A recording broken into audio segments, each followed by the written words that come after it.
Bonjour, bonsoir. Ça dépend de l'heure à laquelle vous regardez cette vidéo.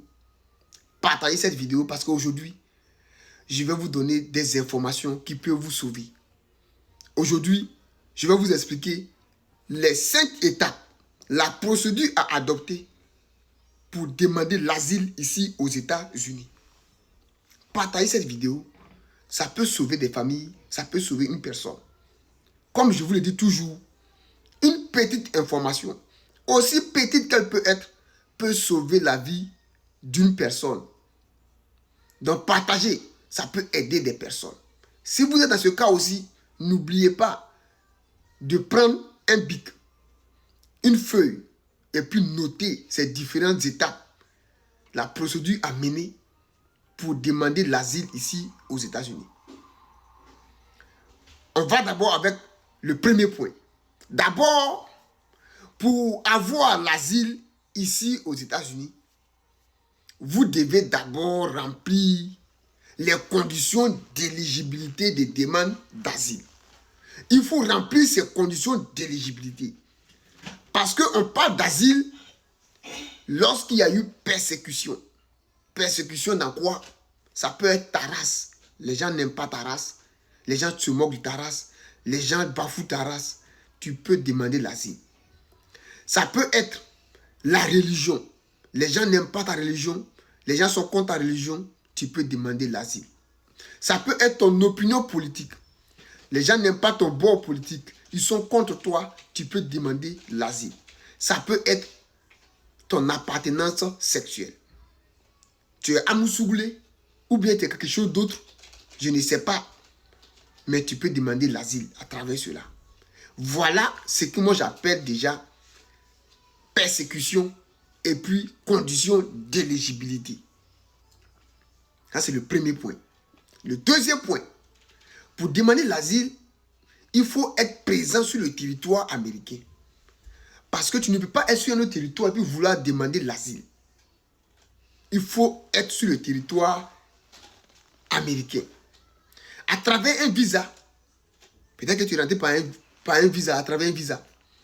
Ou bien tu es rentré par une demande à un point d'entrée officielle, c'est-à-dire par une frontière, ou bien d'une entrée irrégulière. Vous-même, vous connaissez déjà ce qu'on appelle irrégulière. Mais déjà, cette partie-là, cette manière d'entrer ici, là, je ne vous le conseille pas. Mais si vous vous trouvez dans ces cas-là, vous pouvez demander l'asile. Le troisième point, c'est un point qui est très crucial. Partagez cette vidéo, ça peut sauver des familles, ça peut sauver des personnes. Des gens qui n'ont pas l'information, je suis là pour vous donner l'information. Vous ne verrez pas ça ailleurs. C'est moi, je vous donne l'information ici et c'est officiel. La troisième des choses, il faut d'abord rédiger votre formulaire de demande d'asile. Le formulaire qu'on appelle I-589. Le formulaire I-589 là, c'est ce que vous devez remplir. C'est le formulaire de demande d'asile ou de suspension du renvoi. Et le soumettre maintenant à l'USCIS, United States Citizen and Immigration Service. Vous soumettez votre demande à cette structure-là, l'USCIS, United States Citizen and Immigration Service. Le quatrième point,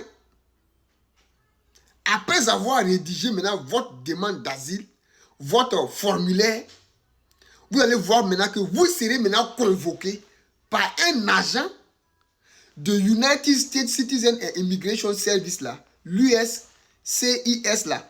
Vous serez convoqué par un agent qui va vous interviewer pour vous faire entendre. Vous serez entendu. Là-bas, ce qu'ils doivent faire là, ce qu'ils veulent faire avec vous, c'est pour savoir si vous êtes crédible. C'est pour recueillir des informations nouvelles ou bien des informations supplémentaires. C'est pour cela, dans la démarche de demande d'asile, on vous conseille d'avoir un avocat. Quand tu as un avocat, quand tu as quelqu'un qui défend ton case, tu sais comment te comporter. C'est pourquoi il ne doit pas mentir sur ton cas. Il faut avoir les preuves de ce que tu avances. Car c'est comme ça, ça permet à ton avocat de te défendre. Et ça permet à ce que ton dossier parte rapidement.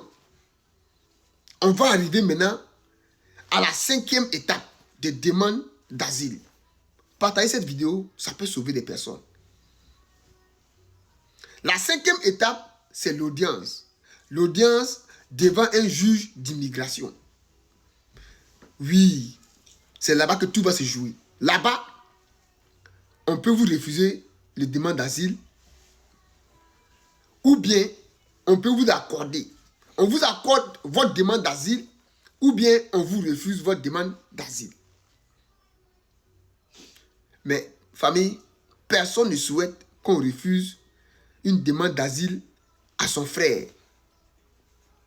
Si vous vous trouvez dans ce cas, qu'on vous a refusé votre demande d'asile, commentez ici et la prochaine vidéo sera pour vous.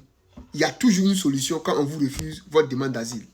Il y a toujours une solution. Je vais vous expliquer la procédure maintenant à suivre quand on vous refuse votre demande d'asile. Sur ce, portez-vous bien, partagez cette vidéo. Je m'appelle Yoda Lebon. Que Dieu bénisse les États-Unis. Bonne soirée à vous.